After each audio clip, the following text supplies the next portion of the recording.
Mark எழுதின சுவிசேஷம் 16வது அதிகாரம் 15வது வசனம். மார்க் 16:15. பின்பு இயேசு அவர்களை நோக்கி, நீங்கள் உலகமெங்கும் புறப்பட்டு போய் சர்வ சிருஷ்டிக்கும் சுவிசேஷத்தை பிரசங்கியுங்கள் என்றார். அருமையானவர்களே, உயிர்த்தெழுந்த இயேசு தம்முடைய சீஷர்களுக்கு கொடுத்த கடைசி கட்டளை இங்கே நாம் பார்க்கிறோம். உலகமெங்கும் புறப்பட்டு போய் சகல சிருஷ்டிகளுக்கும் ஒரு செய்தியை சொல்லுங்கள்.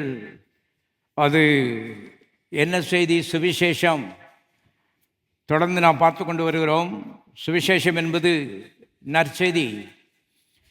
யாரை பற்றிய நற்செய்தி என்று சத்தியவேதத்தில் நாம் வாசிக்கிறோம். மார்க் எழுதின சுவிசேஷம் 1ஆம் அதிகாரம் 1ஆம் வசனம் இப்படி சொல்லுகிறது, இயேசு கிறிஸ்துவை பற்றிய சுவிசேஷம், சுவிசேஷத்தின் ஆரம்பம் என்று நாம் அங்கே வாசிக்கிறோம். ஆகவே நம்முடைய ஊழியத்தினுடைய மையப்பொருள் இயேசு கிறிஸ்து. ஒரு நபரை குறித்து நாம் பேசும்படி அழைக்கப்பட்டிருக்கிறோம். கர்த்தர் நமக்காக ஜீவனை கொடுத்து இரத்தத்தை சிந்தி அருமையானுடைய பரலோகத்தில் ஒரு இடத்தை எல்லாவற்றையும் அவருடைய செலவில் இலவசமாய் நமக்கு செய்து முடித்திருக்கிறார். ஆகவே ஊழியக்காரரும் விசுவாசிகளும் இன்றைக்கு இந்த ஊழியத்தை செய்யும்படி கடனாளிகளாக இருக்கிறோம். அப்போஸ்தலனாகிய பவுல் சொல்லும் பொழுது, சுவிசேஷத்தை பிரசங்கியாதிருந்தால் எனக்கு ஐயோ சொல்கிறான். ஏனென்றால் அருமையானுடைய தேவ அன்பு அதை குறித்து ஒரு வெளிப்படுத்துகிறவர்களுக்கு கிடைத்த அப்படின்னாலே அவ்விதமாக அவன் சொல்கிறத பார்க்குறோம். ஆகவே நாம் சும்மா இருக்கும்போது முடியாது. கூடிய மட்டும் இந்த இயேசு கிறிஸ்துவனுடைய அன்பை பற்றி அருமையானவர்களே சொல்லும்படி கடனாளிகளாக இருக்கிறோம் என்பதை இந்த காலைவெளியில் நான் ஞாபகப்படுத்துகிறேன். பாருங்கள், நம்முடைய தேவன் நல்லவர் என்ற அந்த செய்தியை மக்களுக்கு அருமையானவர்களை சொல்லும்படி நாம் நம்முடைய வாழ்க்கையை அர்ப்பணிக்க வேண்டும். பாருங்கள், நாம் மதத்தை பற்றி பேசும்படி அழைக்கப்படவில்லை. கிறிஸ்தவம் ஒரு மதம் கிடையாது. இது ஒரு மத புஸ்தகமும் கிடையாது. கிறிஸ்தவம் அருமையானவர்களே கிறிஸ்துவை சுற்றி சுழலுகிறது. கிறிஸ்து வானத்தையும் பூமியும் படைத்த தேவன். இது அவருடைய எண்ணங்கள் அடங்கிய புஸ்தகம். தேவனை கையால் தொட முடியாது, கண்ணால் பார்க்க முடியாது நம்முடைய தேவனை. ஆனால் அவருடைய எண்ணங்களை அருமையான இந்த புஸ்தகத்தில் நாம் பார்க்கலாம். அவை தான் அந்த புஸ்தகத்தை நீங்கள் அணுகும் பொழுது தேவன் பேசுகிறார், தேவன் நினைக்கிறார், தேவனுடைய எண்ணங்களை இதில் எனக்கு சொல்லி தந்திருக்கிறார். என்னுடைய எண்ணங்கள் இந்த தேவனுடைய எண்ணங்களுக்கு ஒத்திருக்கிறதா என்பதை எப்போதும் வாழ்க்கையிலே சிந்தித்து நீங்கள் ஒரு தீர்மானத்தை எடுக்க வேண்டியது அவசியமாக இருக்குது. எந்த காரியமாக இருந்தாலும் சரி, தீர்மானம் எடுப்பது எப்படி என்று நான் உங்களுக்கு சொல்லித் தருகிறேன். தீர்மானம் பாருங்கள், இந்த மட்ட மூலையிலிருந்து எடுக்கலாம், ஆனால் அப்படி எடுக்கக்கூடாது. இந்த புஸ்தகம் தேவனுடைய மூளையிலிருந்து வந்த எண்ணங்கள். ஆகவே அவருடைய வார்த்தைக்கு ஒத்திருக்கிறதா என்னுடைய தீர்மானம் என்பதை நிச்சயப்படுத்திக் கொள்ள வேண்டியது மிக அவசியமாக இருக்கிறது. இந்த காலை வேளையிலே அருமையானுடைய யோவான் சுவிசேஷம் 14ஆம் அதிகாரம் 6ஆம் வசனத்துக்கு திரும்புவோம். யோவான் 14:6. அதற்கு இயேசு, நானே வழியும் சத்தியமும் ஜீவனுமாயிருக்கிறேன். என்னாலே அல்லாமல் ஒருவனும் பிதாவினிடத்தில் வரான். மறுபடியும் வாசிக்கிறேன். அதற்கு இயேசு, நானே வழியும் சத்தியமும் ஜீவனுமாயிருக்கிறேன். என்னாலே அல்லாமல் ஒருவனும் பிதாவினிடத்தில் வரான். என்னாலே அல்லாமல் ஒருவனும் பரலோகத்துக்கு வரான் என்று வாசித்தால் அதில் தப்பு கிடையாது. அதுதான் அவர் சொல்கிறாரு. ஏன்னா பிதா பரலோகத்தில் இருக்கிறாரு. ஆகவே நானே வழி, என்னாலே அல்லாமல் ஒருவனும் பரலோகத்துக்கு வரான், ஒருவனும் பிதாவினிடத்தில் வரான் என்று கர்த்தர் சொல்லுவதை பார்க்கிறோம். அருமையானவர்களே, இதை குறித்து ஒரு சில சத்தியங்களை வேதத்திலிருந்து இந்த காலை வேளையில் நான் காண்பிக்க விரும்புகிறேன். பழைய ஏற்பாட்டிலே தேவனுடைய பிள்ளைகள் அவருடைய பாவம் மன்னிக்கப்பட்டிருந்தது. ஆனால் பரலோகத்து டிக்கெட்டு ஒருத்தருக்கும் தேவன் கொடுக்கவில்லை. சில காரியங்கள் உங்களுக்கு புதுசாக இருக்கலாம், ஆனால் கற்றுக்கொள்ளுங்கள். பழைய ஏற்பாட்டிலே அவருடைய பாவங்கள் மூடப்பட்டிருந்தது ஆட்டுக்குட்டி இரத்தத்தினாலே. ஆனால் பரலோகத்துக்கு அனுமதி கொடுக்கப்படவில்லை. ஒருவரும் பரலோகத்துக்கு போகவில்லை என்பதையும் நீங்கள் தெரிந்து கொள்ளுங்கள். மரித்த உடனே அவங்களுடைய சரீரத்தை கொண்டு கல்லறையில் வச்சாங்க. ஒருவருடைய ஆவியும் பரலோகத்துக்கு போகவில்லை. எல்லாருடைய ஆவிகளும் பாதாளத்துக்குள்ளே போனது என்ற உண்மை உங்களுக்கு தெரியுமா? இந்த காலவேளையிலே தெரியாவிட்டால் கற்றுக்கொள்ள வேண்டியது அவசியமாக இருக்கிறது. பாருங்கள், ஆகவே எல்லாருடைய ஆவிகளும் பாதாளத்துக்குள் தான் அருமையானவர்களே போனது. பாதாளத்தில் 2 பகுதிகள் இருக்கிறது சத்தியவேதம் சொல்லுகிறது. ஒன்று பாவிகள் வேதனைப்படுகிற இடம். அங்கே தான் அந்த ஐஸ்வர்யவான் சொன்னான், வேதனை உள்ள இடத்துக்கு என்னுடைய 5 சகோதரரும் வராதபடிக்கு இந்த லாசருவை எங்கள் வீட்டுக்கு அனுப்புங்கன்னு சொல்லி லூக்கா 16 அவன் ஆபிரகாம்கிட்ட ஜெபிக்கிறத பார்க்குறோம். அது வேதனை உள்ள இடம். அதுதான் பாருங்கள், பாதாளம் நிரம்பி கொண்டிருக்கிறது. அடுத்த பகுதி இளைப்பாறுதல் இடம். அது பரலோகம் கிடையாது, அது இளைப்பாறுதல் இடம். எல்லா பரிசுத்தவான்களும் ஆபிரகாம் ஓகண்டு எல்லாம் பாவம் மன்னிக்கப்பட்டவர்கள், பாவம் மூடப்பட்டவர்கள். அந்த ஆபிரகாம் மடிக்குள்ளே தான் அவருடைய ஆவி போய் காத்திருந்தது என்பது சத்தியம். அருமையானவர்களே, ஆபிரகாம் சத்தியவேதத்தின்படி 100 ஆண்டு இந்த பூலோகத்தில் வாழ்ந்தான். ஆனால் அருமையானவர்களே, அந்த இளைப்பாறுதல் இடத்துல 1800 ஆண்டுகள் அவன் வாழ்ந்தான், காத்திருந்தான் என்பதை நீங்கள் தெரிந்து கொள்ளுங்கள். எதற்காக காத்திருந்தான்? இயேசுவின் மரணம், அடக்கம், உயிர்த்தெழுதல், இதுக்காக காத்திருந்தான். கர்த்தருடைய உயிர்த்தெழுதலுக்கு அப்புறம்தான் பழைய ஏற்பாட்டு பரிசுத்தவான்களுக்கும் பரலோகத்துக்கு டிக்கெட் கிடைத்தது. இயேசுவின் உயிர்த்தெழுதலுக்கு பின்பு அவர் பரமேறி போகும்போது தான் பழைய ஏற்பாட்டு பரிசுத்தவானுடைய ஆவிகளை கர்த்தர் அங்கே கூட்டி சென்றார் என்று சத்தியவேதம் சொல்கிறது. அது வரைக்கும் அவர்கள் அங்கே காத்திருந்தார்கள். ஆனால் நாம் இன்றைக்கு காத்திருக்க வேண்டிய அவசியம் இல்லை. காரணம், கர்த்தர் வந்து விட்டார். எல்லாரும் கரங்களை கத்தி சோதரிப்போம்.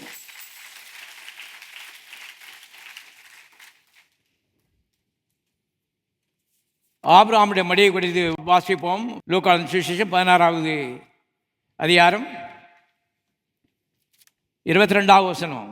பின்பு அந்த தரித்திரன் மரித்து தேவதூதரால் ஆபிரகாமுடைய மடியிலே கொண்டு போய் விடப்பட்டான். ஐஸ்வர்யவானும் மரித்து அடக்கம் பண்ணப்பட்டான். பாதாளத்திலே அவன் வேதனைப்படுகிற போது தன் கண்களை ஏறெடுத்து தூரத்திலே ஆபிரகாமையும் அவன் மடியிலே லாசர்வையும் கண்டான். பாருங்கள், இந்த ஐஸ்வர்யவானாக இருந்ததுனால வேதனை உள்ள அந்த இடத்துக்கு போகலை. இயேசுவை நினைக்கிறதுக்கு அவனுக்கு நேரம் இல்லை. அவை தந்த காலைவெளியில் ஒருவேளை ஒரு சிலர் புதிதாக வந்திருக்கலாம். கர்த்தரை உள்ளத்தில் நீங்கள் ஏற்றுக்கொண்டிருக்கிறீர்களா? கிறிஸ்தவ மதத்தில் நீங்கள் இருக்கலாம். கிறிஸ்து உங்களுக்குள்ளே இருக்கிறாரா என்ற கேள்வியை இந்த காலைவேளையிலே பரிசுத்த ஆவியானவர் உங்களிடத்திலே கேட்கிறார். பாருங்கள், கிறிஸ்தவ ஜீவியம் என்பது கிறிஸ்துவை உள்ளத்திலே ஏற்றுக்கொள்ளுகிற ஒரு அனுபவம். மனிதன் ஆவி, மனது, சரீரமாக படைக்கப்பட்டிருக்கிறான். இந்த மனது இந்த உலகத்தினுடைய காரியங்களை நமக்கு எடுத்து கொடுக்கிறது. சரீரம் ஒன்றும் பிரச்சனை இல்லை, உங்களுக்கு தெரியும். ஆவி தேவனுக்கு என்று படைக்கப்பட்டிருக்கிறது. எல்லா மனிதனும் பாருங்க, தேவனுடைய சாயலில் படைக்கப்பட்டிருக்கிறான். தேவன் ஆவியாக இருக்கிறார் என்று யோவான் 4:24 சொல்லுகிறது. ஆகவே மனிதன் ஒரு ஆவி. மனிதனுக்கு முடிவே கிடையாது. அவனுடைய சரீரத்துக்கு முடிவு இருக்கிறது. 80 வயசுலோ 90 வயசுலோ கல்லறையில் கொண்டு வைப்பாங்க. ஆனால் ஆவிகள் ஒருபோதும் மரிப்பதில்லை என்பதை தெரிந்து கொள்ளுங்கள். முடிவே கிடையாது. அம்மா வயிற்றில் ஒரு நேரம் பிறந்துட்டா சீரியஸ் பிஸ்னஸ். ஒன்று கிறிஸ்துவை இந்த ஆவியில் ஏற்றுக்கொண்டு பரலோகத்துக்கு அந்த பழைய ஏற்பாட்டில் இளைப்பாறுதல் இடத்துக்கு போனாங்க. இன்றைக்கு நேரே நாம் பரலோகத்துக்கு போயிடுறோம், போக வேண்டும். அல்லது அருமையானவர்களே, நரகத்துக்கு போக வேணும். கிறிஸ்தவ பேர் இருக்கலாம், ஞானஸ்நானம் பெற்றிருக்கலாம், கிறிஸ்தவ அது என்ன சொல்கிறாங்க, ஞான தகப்பன்னு சொல்கிறாங்க. ஞான தகப்பன் தாயெல்லாம் இருக்கலாம். ஆனால் அருமையானவர்களே, கிறிஸ்து உள்ளத்துக்குள்ளே இருப்பது மிக மிக அவசியம். ரோமர் 19 எழுதப்பட்டிருக்கிறது, ஆண்டவராய் இயேசு கிறிஸ்துவை உடைய வாயினாலே நீ அறிக்கையிட்டு இருதயத்திலே அவர் பாதாளத்திலிருந்து உயிரோடு எழும்பினார் என்று விசுவாசித்தால் நீ ரட்சிக்கப்படுவாய் என்று எழுதப்பட்டிருக்கிறது. ரட்சிக்கப்படுறதுக்கு நம்ம 2ஆம் வகுப்பிலிருந்து செய்த பாவத்தெல்லாம் ஒன்று ஒன்றா அறிக்கையிட வேண்டிய அவசியம் இல்லை. ஏன்னா ஒரு மனுஷனுடைய லைஃப் பூராவுமே எல்லாம் பாவமாக தான் இருக்குது. அறிக்கையிடணும்னா அந்த 40 வருஷத்துலேயும் காலமே 5 மணி தொடங்கி ராத்திரி படுக்க போகிறதுக்கு முழுசையும் அறிக்கையிட வேண்டிதான். யாருமே அறிக்கையிட முடியாது. Is fully wrong. பாருங்கள், இப்போ ரைட்டாகணும்னு சொன்னால் ரைட்டியஸ்னஸ், தேவனுக்கு முன்பாக நீதியாக வேண்டுமானால் அருமையானவர்களே, தேவனுக்கு முன்பாக நிற்க திராணி இல்லாத அவனை மனிதனை கர்த்தர் இங்கே நிறுத்தி என் முன்னால் நீ நிற்கலாம், அவருக்கு அந்த திராணியை நான் கொடுத்துருக்கேன், you are right with me ன்னு சொல்லி அந்த அனுமதியை கொடுக்கணும்னு சொன்னால் அருமையான பாவங்களை அறிக்கையிட வேண்டிய அவசியம் இல்லை. இயேசுவை ஆண்டவராக வாயினாலே அறிக்கையிட வேண்டியது அவசியமாக இருக்கிறது. ஏன்? அந்த எல்லா பாவங்களையும் 2000 ஆண்டுகளுக்கு முன்பாக கல்வாரி சிலுவையிலே அவர் தன்மையிலே போட்டுக்கொண்டு எல்லாவற்றுக்கும் வர வேண்டிய தண்டனை அடியை ஏற்றுக்கொண்டு வாலிபத்தின் 33 வயதில் கடைசி சொட்டு ரத்தத்தையும் நம்முடைய பாவங்களுக்காக அவர் சிந்தியும் மரித்து விட்டார். பாவங்கள் அவர் மேலே சுமத்தப்பட்டது. சுமத்தினது யார்? பிதாவாகி தேவன். என்றைக்கு சுமத்தினார்? 2000 ஆண்டுகளுக்கு முன்பாகவே சுமத்தி விட்டார். இன்றைக்கு போய் நாம் பாவத்தை போட்டு உட்கார்ந்து அறிக்கையிட்டு இருக்கிறது இட்ஸ் வேஸ்ட் ஆஃப் டைம். பழைய ஏற்பாட்டில் பாவங்கள் எல்லாம் அறிக்கையிட்டாங்க. ஆகவே சங்கீதக்காரன் சொல்லுகிறான், என்னுடைய பாவங்களை நான் உம்மிடத்தில் அறிக்கையிடுவேன். இன்றைக்கு புதிய ஏற்பாட்டில் இயேசுவை அறிக்கையிட வேண்டும். எல்லாரும் சொல்லுவோம் இயேசுவை அறிக்கையிட வேண்டும். எல்லாரும் கரங்களை வச்சு சொல்லுவோம் இயேசுவே என் ஆண்டவர். மறுபடியும் சொல்லுவோம் இயேசுவே என் ஆண்டவர். இதயத்தில் விசுவாசித்து, உள்ளத்திலே விசுவாசித்து, வாயிலே அவரை ஆண்டவர் என்று அறிக்கையிடும் பொழுது அவர் ஏற்கனவே இந்த பாவத்தை தன்மையிலே அள்ளி போட்டு கொண்டு அதற்காக அடிபட்டிருக்கிறபடினாலே நம்முடைய பாவங்கள் எல்லாம் கேன்சல் ஆகிறது. பாவ அறிக்கை தனியாக பண்ணிட்டு இருக்க வேண்டிய அவசியம் இல்லை. ரட்சிக்கப்பட்டவர்கள் ஒருவேளை ஒரு சில தவறுகள் செய்தால் அறிக்கையிட வேண்டும் என்று 1 யோவான் புத்தகம் 1ஆம் அதிகாரம் 9ஆம் வசனத்தில் நான் வாசிக்கிறோம். ஆனால் ஒரு பாவி கர்த்தரிடத்தில் வரும் பொழுது அவன் அறிக்கையிட வேண்டியது கர்த்தரை அறிக்கையிட வேண்டும் என்பதை தெரிந்து கொள்ளுங்கள். அந்த வசனத்தை வாசிக்கிறோம். ரோமர்கள் நிருபம் 10ஆம் அதிகாரம் 9வது வசனம் என்னவென்றால், ஆண்டவராகிய இயேசுவை நீ உன் வாயினாலே அறிக்கையிட்டு தேவன் அவரை மரித்தோரிலிருந்து எழுப்பினார் என்று உன் இருதயத்தில் விசுவாசித்தால் ரட்சிக்கப்படுவாய். மறுபடியும் வாசிக்கிறேன். ஆண்டவராகிய இயேசுவை நீ உன் வாயினாலே அறிக்கையிட்டு தேவன் அவரை மரித்தோரிலிருந்து எழுப்பினார் என்று உன் இருதயத்தில் விசுவாசித்தால் ரட்சிக்கப்படுவாய். உன்னை இருதயத்தில் விசுவாசிக்கணுமா? ஆவியில் என்ன விசுவாசிக்கணுமா? ஏன் பாவத்துக்காக இவர் அந்த ஐஸ்வர்யவான் போனானே, அந்த பாதாளத்திற்கு போய் 3 நாள் பாடுபட்டு உயிரோடு எழும்பி வந்திருக்கிறார். இயேசு தேவன். ஒரு நாள் இந்த பூலத்தில் இருக்கும்பொழுது சவால் விட்டார், என்னிடத்தில் பாவம் உண்டு என்று உங்கள் எவன் என்னை குற்றஞ்சாட்டக்கூடும்? பாவத்தில் அவர் பிறக்கவில்லை. நமக்கு அவருக்கு வித்தியாசம் என்னன்னு கேட்டால், நாம் ஆதாமனுடைய சந்ததியில் பிறந்த ஒரு தகப்பனுக்கு பிறந்திருக்கோம். அது விழுந்து போன வித்து, பாவ வித்து, அது பாதாளத்தில் கொண்டு விட்டுரும். ஆகவே தான் இந்த கன்னி பிறப்பு பாருங்கள். மரியாள் இயேசுனுடைய தாய், இயேசுனுடைய தகப்பன் தேவன் என்பதை தெரியாவிட்டால் தெரிந்து கொள்ளுங்கள். குழந்தையினுடைய ரத்தம் அருமையானவர்களே தகப்பனுடைய வித்திலிருந்து வருகிறது. ஆகவே இயேசுவின் சரீரத்தில் ஓடின ரத்தம் தேவனுடைய ரத்தம், பாவம் இல்லாத ரத்தம். அவர் வித்தியாசமான ஒரு ஆள்.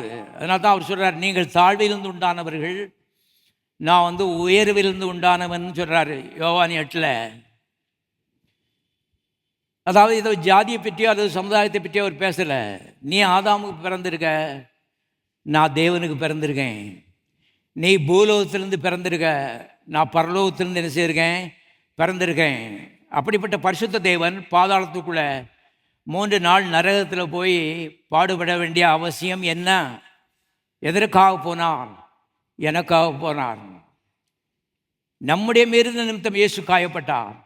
நம்முடைய அக்கிரமங்கள் நிமித்தம் இயேசு நொறுக்கப்பட்டார். நமக்கு சமாதானத்தை உண்டு பண்ணும் ஆக்கினை தீர்ப்பு இயேசு இருந்தது. அவருடைய தழும்புகளால் நாம் சுகமாகிறோம் என்று எழுதப்பட்டிருக்கிறது. அவர் ரட்சிக்கப்படுவதற்கு ஒரு மனிதன் விசுவாசிக்க வேண்டியது என்னன்னு கேட்டால், என்னுடைய மீறு நிமித்தம் இயேசு காயப்பட்டார்.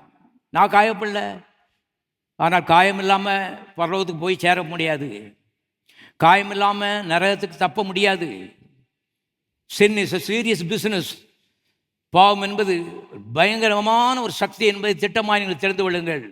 தாயின் வயிற்றில் பிறந்துட்டா, நான் இன்றைக்கி வெளியே இருக்க மக்களை பார்க்குறேன், கோடிக்கணக்கான மக்கள் ஐயோ இயேசு இல்லாமல் இன்றைக்கி அழிந்து போய் கொண்டிருக்கிறார்கள். ஆனால் ஒரு நாளில் இந்த இயேசு விட்டு நான் நரகத்துக்கு ரொம்ப வேகமாக ஓடிக்கிட்டு இருந்தேன். ஆண்டவர் காலரை பிடிச்சி இழுத்து அருமையான இந்த பக்கம் திருப்பிட்டார். நான் நினைக்கிற நேரம்லாம் கண்ணீர் வடிக்கிறேன். என்றால் அருமையான நான் அவரை தேடவில்லை, அவர் என்னை தேடி வந்தார்.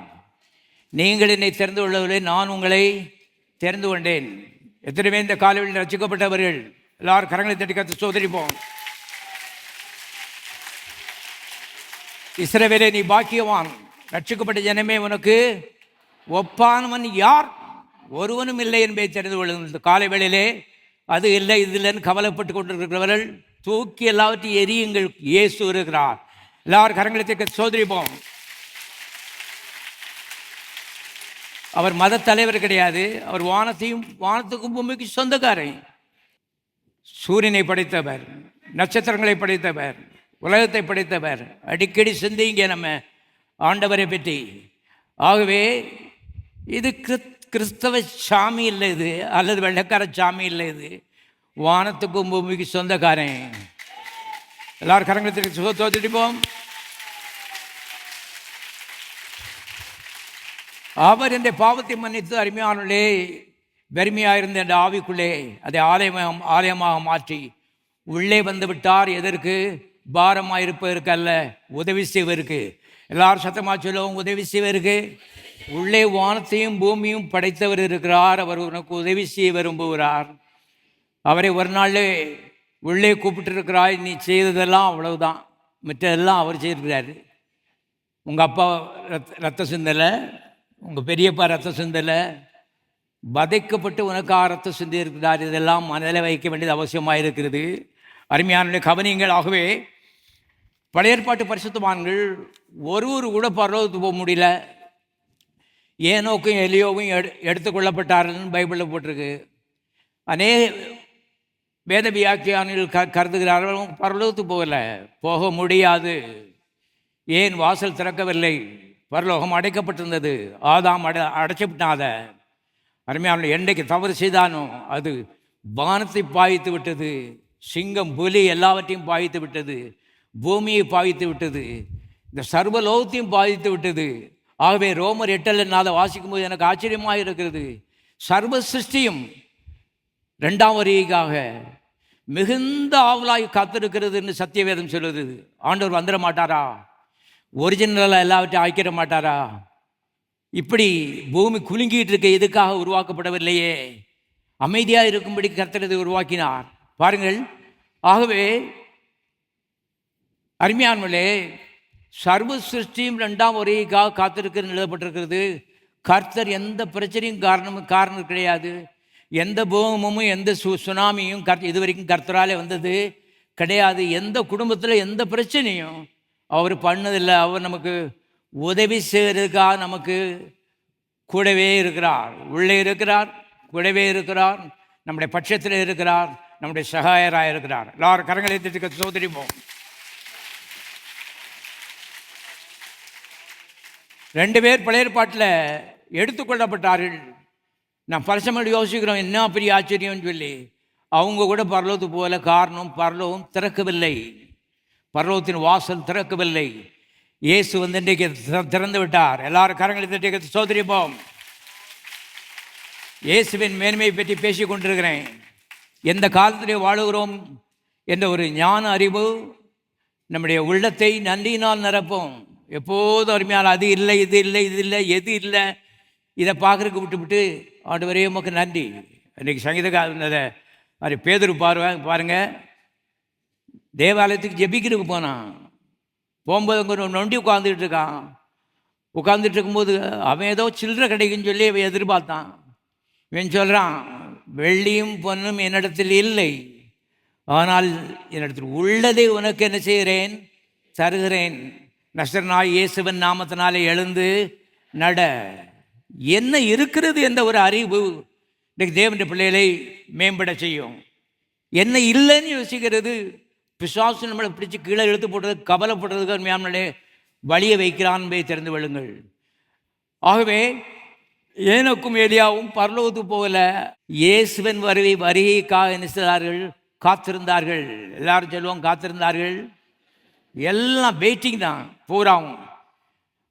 ஆபிரகாம் 1800 வருஷம் காத்திருந்தான்னா எப்படிப்பட்ட நாம் எவ்வளோ பாக்கியவான்கள் என்பதை இன்னைக்கு நினச்சி பாருங்கள். 5 நிமிஷம் காத்திருக்க நமக்கு இஷ்டம் இல்லை. இன்னைக்கு எல்லாம் எவ்ரிபடி இஸ் பிஸி. நேரம் ஆயிடுத்து, 6 நிமிஷம் ஆயிடுத்துன்னு சொல்லிட்டு இருக்கோம். பழைய ஏற்பாட்டு பரிசுத்தவான்லாம் ஆயிரக்கணக்கான வருஷம் இயேசுநாதருக்காக காத்து கிடந்தாங்க. நீங்கள் எத்தனை வருஷம் காத்திருந்தீங்க? ஒரு நிமிஷம் என்ன செய்யல, காத்திருக்கல. அருமையான அப்படிப்பட்ட காலத்தில் நீங்கள் பிறந்திருக்கிறீர்கள். எல்லாரும் கரங்களை தட்டி சோதரிப்போம்.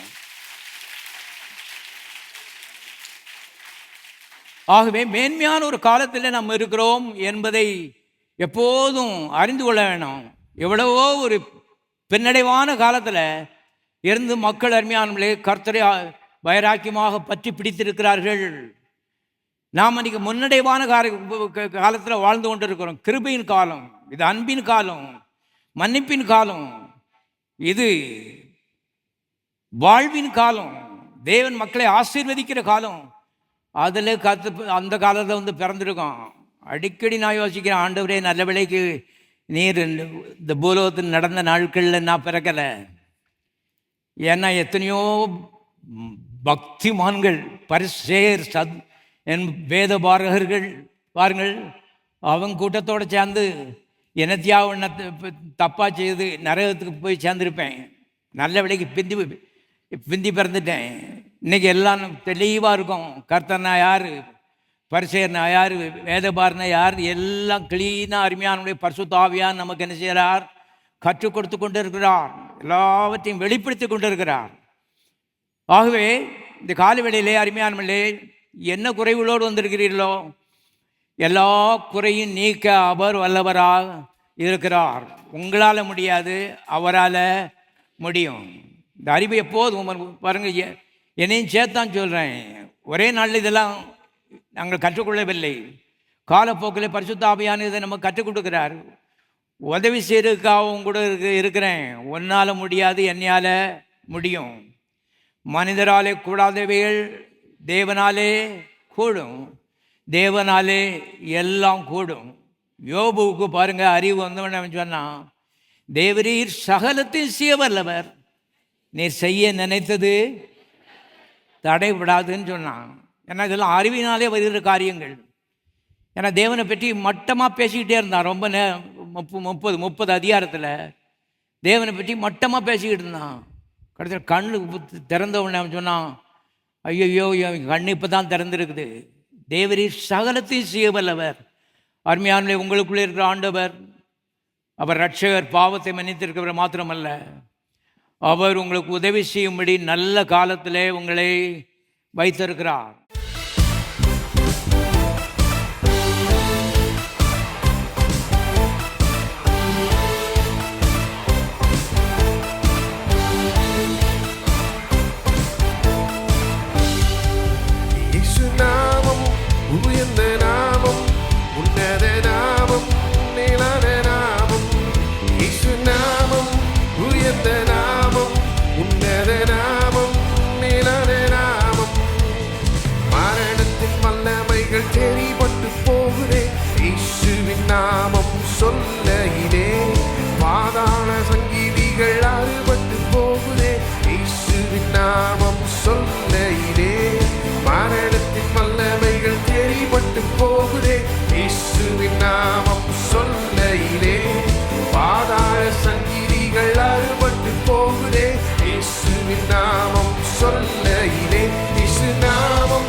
அவர் ஜெயித்தார்.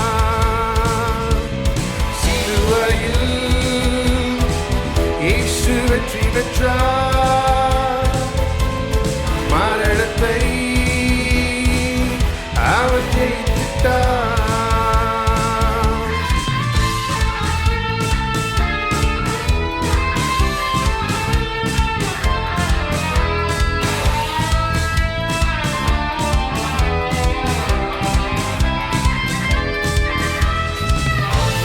வல்லமைகள் உடைபட்டு போகுதே இயேசுவின் நாமம் சொல்லையிலே.